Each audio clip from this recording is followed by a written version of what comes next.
चक्रपाणी महाराज जी, आपको लगता है कांवड़ यात्रा होनी चाहिए?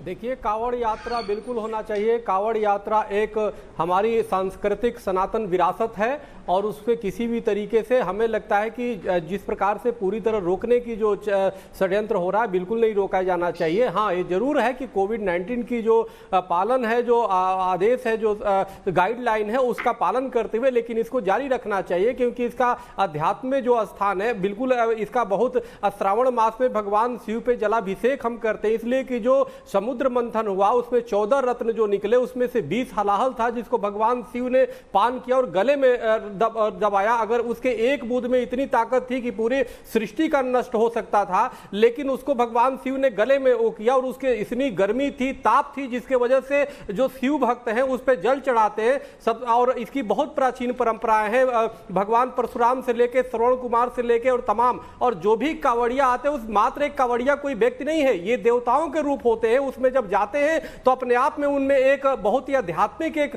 ऊर्जा स्पंदन होता है, जिसे राष्ट्र ही नहीं पूरे विश्व की कल्याण उसमें छुपा होता है। इसलिए इसको छोटे तरीके से नहीं देखा जाना चाहिए। और दीपक जी, एक बात और मैं पूछना चाहता हूं, जब बड़े बड़े राजनीतिक सम्मेलन हो रहा था उस समय, जिस समय कोविड चरम पे था, चाहे उत्तर प्रदेश के ले लीजिए, चाहे बंगाल में ले लीजिए, और अभी भी सम्मेलन कई जगह हो रहा है, तो सवाल इस बात का आखिर धार्मिक, हमारे सनातन धार्मिक आयोजन पे क्यों प्रतिबंध लगता है? अमरनाथ यात्रा रोक दिया गया, कैलाश मानसरोवर यात्रा रोक दिया गया, चार धाम यात्रा रोक दिया गया, रामलीला का मंचन जो प्राचीन एक चली आ रही थी और हर जगह होता था, इससे देश को एक ऊर्जा संचालित होता था, आध्यात्मिक ऊर्जा मिलती थी, वो उसको रोक दिया गया पूरी तरह से प्रतिबंध कर। नवरात्र में जागरण रोक दिया गया। आखिर ये बताइए, जब संकट आता है तो उस समय तो परमात्मा का और स्मरण किया जाना चाहिए, तो उस समय पूरी तरह रोक दिया गया और माल खुल गया, बार खुल गया, शराब की दुकानें खुल गई, तो आखिर देश कहां जा रहा है भाई? तो निश्चित रूप से कहीं ना कहीं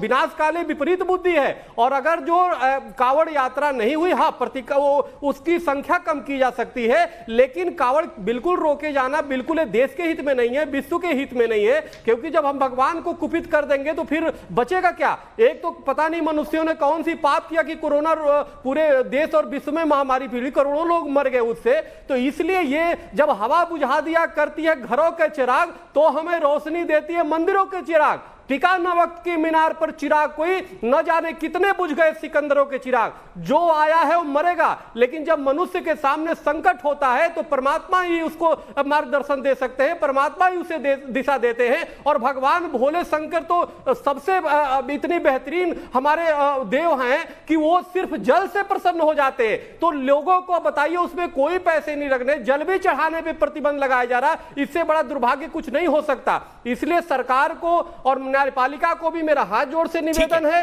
कि आप इसको देश और विश्व हित में जोड़ें और इसको जारी रखें। कांवड़ यात्रा होनी चाहिए।